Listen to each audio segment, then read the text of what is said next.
जो बेलगांव में अन्याय हो रहा है, मराठी जनता पे अन्याय हो रहा है, उसके खिलाफ सारी जनता हम और सारे जो विधायक है बॉयकॉट करने जा रहे हैं इस प्रोसीडिंग को, क्योंकि हमारी यही मांग है कि प्रधानमंत्री महोदय बेलगांव को केंद्र शासित करें। आदित्य जी, मुंबई खड्डे मुक्त अरे करण्यासाठी बाबा 6,000 बेळगाव केंद्रशासित झालाच पाहिजे, झालाच पाहिजे, झालाच पाहिजे, मिळालाच पाहिजे, मिळालाच पाहिजे, मिळालाच पाहिजे। महाराष्ट्र एकीकरण समितीचा आज मेळावा आहे। शिवसैनिक आपले बेळगावात जात होते, मात्र त्यांना पोलिसांनी रोखलंय। आपल्याला माहिती आहे आज शिवसेना उद्धव बाळासाहेब ठाकरे या पक्षाने सकाळी जे स्पीकरची निवड होती त्याच्यावर बहिष्कार टाकलेला आहे आणि मंत्र्यांचा परिचय ह्याच्यावर देखील बहिष्कार टाकलेला आहे। खरं म्हणजे मंत्र्यांचा परिचय हा सगळ्यांना चांगलाच आहे। किती वॉशिंग मशीनमधून कोण कोण आलेलं आहे, कोण कसं सुरतेला पळालं होतं, गुवाहाटीला पळालं होतं, हे सगळं आम्हाला माहिती आहे। पण मुळात काल आम्ही बिनविरोध केला ही निवडणूक आणि त्यानंतर जे नाव पुढे आलं, जे अध्यक्ष आज झालेले आहेत, ज्यांची निवड झालेली आहे, ते अध्यक्ष मागच्या वेळी देखील गेल्या 2.5 वर्षामध्ये आपण पाहिलं असेल एक घटनाबाह्य सरकार चालवण्यासाठी मदत करत होते।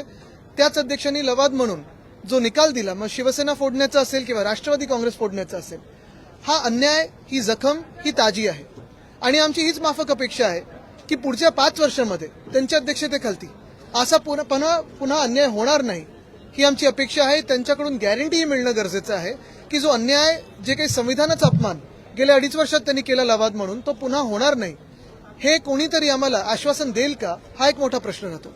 तसंच आपण पाहताय जो आनंद सोहळा किंवा कौतुक सोहळा चाललाय आत, त्या कौतुक सोहळ्यात ठीक आहे स्वतःचं कौतुक करू शकतात, इतर नेते गटनेते देखील अध्यक्षांचं कौतुक करतील, पण हे का बाजूला होत असताना बेळगावमध्ये जो मराठी माणसावर अन्याय होत आहे, कालपासून आपण पाहतोय वातावरण चिघळत गेलेलं आहे, काही आमच्या तिकडच्या कार्यकर्त्यांना अटका झालेल्या आहेत, हे सगळं जे होत आहे ते आम्ही पाहू शकत नाही। आणि कुठे ना कुठेतरी ह्या सरकारने, जे ईव्हीएमचं सरकार महाराष्ट्रात आलेलं आहे, त्यांनी सांगावं, कारण मागच्याच वर्षी आम्ही जेव्हा आवाज उठवला होता तेव्हा त्यावेळीच्या घटनाबाह्य मुख्यमंत्र्यांनी सांगितलं होतं की बेळगाव ह्या परिसरात अधिकचा फंड देऊन, सोयीसुविधा देऊन तिकडच्या मराठी माणसांना न्याय देण्याचा प्रयत्न होईल।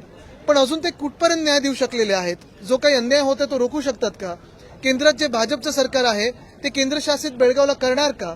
हा आज महत्त्वाचा प्रश्न आहे, त्याचं देखील उत्तर मिळणं गरजेचं आहे। त्यांचं म्हणणं की ते काँग्रेसचं सरकार असो ना, काँग्रेसचं सरकार असो किंवा भाजपचं सरकार असो, जेव्हा आम्ही भाजपसोबत होतो आणि तिथे भाजपचं सरकार होतं तेव्हा देखील आम्ही त्यांच्या विरोधात बोललो होतो, आणि आज जरी काँग्रेसचं सरकार असेल, सरकार कोणाचंही असलं तरी आम्ही मराठी माणसाच्या सोबत राहू, अन्याय हा सहन करणार नाही, ही ठाम भूमिका आमची आहे। आणि म्हणून त्यावेळी जी मागणी होती ती आज देखील आहे की बेळगावला लगेच केंद्रशासित केलं पाहिजे आणि त्यानंतरच पुढचा निकाल काही लागला पाहिजे। आदित्यजी, ह्या तुमच्या भूमिकेशी महाविकास आघाडी म्हणून राष्ट्रवादी काँग्रेस आणि काँग्रेस मात्र तुमच्यामध्ये बघा, आम्ही शिवसेना उद्धव बाळासाहेब ठाकरे म्हणून हा इथे भूमिका ही मांडलेली आहे, महाराष्ट्र म्हणून मांडत आहोत। मेट्रो 9च्या कामासाठी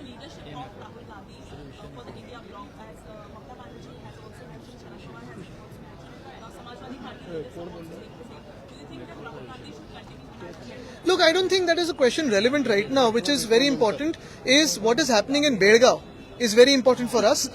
The atrocities and injustice being meted out on the Marathi population there is absolutely intolerable and we will not tolerate that.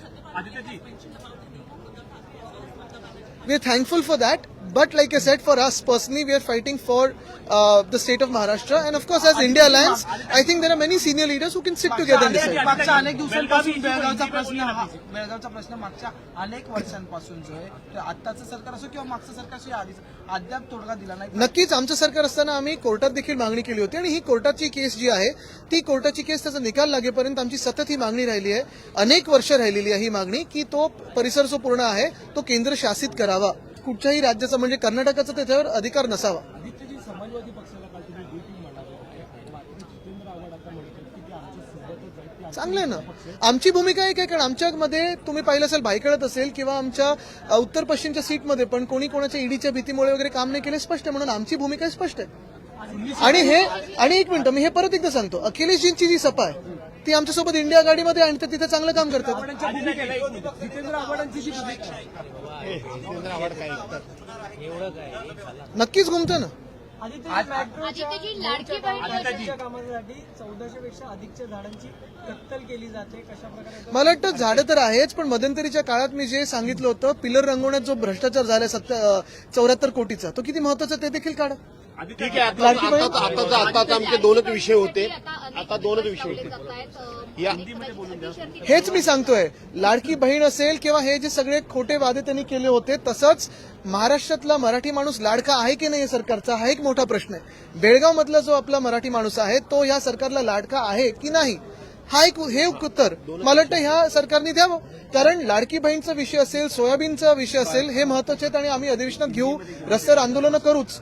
पण आज जे आंदोलन चिघळलेलं आहे त्याच्यावर ह्या सरकारने उत्तर देणं गरजेचं आहे. आणि मला वाटतं ह्या सरकारने, ह्या मुख्यमंत्री महोदयांनी केंद्र शासनात किंवा प्रधानमंत्री महोदयांना सांगावं आणि तातडीने तिकडचा जो सर्व परिसर आहे तो केंद्र शासित करून घ्यावा. मुंबई खड्डेमुक्त करण्यासाठी दोन जी, विषय आमचे बेळगाव. महत्त्वाचे होते. बेळगाव आज शिवसेना उद्धव बाळासाहेब ठाकरे पार्टी ने बॉयकॉट किया है. आज के जो प्रोसीजर है उस पर प्रोसीडिंग्स को बॉयकॉट इसलिए किया है क्योंकि दो चीजें हैं. पहली तो जो स्पीकर की इलेक्शन हुई अनअपोज हमने कर दी थी कल. एक प्रथा है, परंपरा है, उसे उसका रिस्पेक्ट करके उसका एक मान सम्मान रख के हमने वो अनअपोज कर दी थी. लेकिन जब अनअपोज हुई तो जो नाम सामने आया वो राहुल नार्वेकर जी का था. पिछले 2.5 साल में उनके साथ जो एक्सपीरियंस है, जो उन्होंने बाई पार्टीजनशिप फॉलो करनी थी वो की नहीं, उन्होंने पार्टीजन पॉलिटिक्स किया. ट्राइब्यूनल के हिसाब से उन्होंने जो अन्याय किया हम पे, वो अन्याय रिपीट नहीं होगा, इसकी गारंटी हमें चाहिए. वो गारंटी के लिए हम आज बॉयकॉट कर रहे हैं. दूसरी बात जो है, अंदर आप देखें हाउस में तो एक सेलिब्रेशन चल रहा है. सेलिब्रेशन का माहौल क्रिएट करने की कोशिश कर रहे हैं, तैयार करने की कोशिश कर रहे हैं. सेलिब्रेशन तो कहीं दिख रहा नहीं है जनता में, क्योंकि ये सरकार जो है ईवीएम की सरकार है. लेकिन आज जो बेळगाव में अन्याय हो रहा है, मराठी जनता पे अन्याय हो रहा है, उसके खिलाफ सारी जनता हम और सारे जो विधायक है बॉयकॉट करने जा रहे हैं इस प्रोसीडिंग को, क्योंकि हमारी यही मांग है कि प्रधानमंत्री महोदय बेळगाव को केंद्र शासित करें. आदित्यजी, मुंबई खड्डेमुक्त अरे करण्यासाठी बाबा, 6,000 बेळगाव केंद्रशासित झालंच पाहिजे. झालंच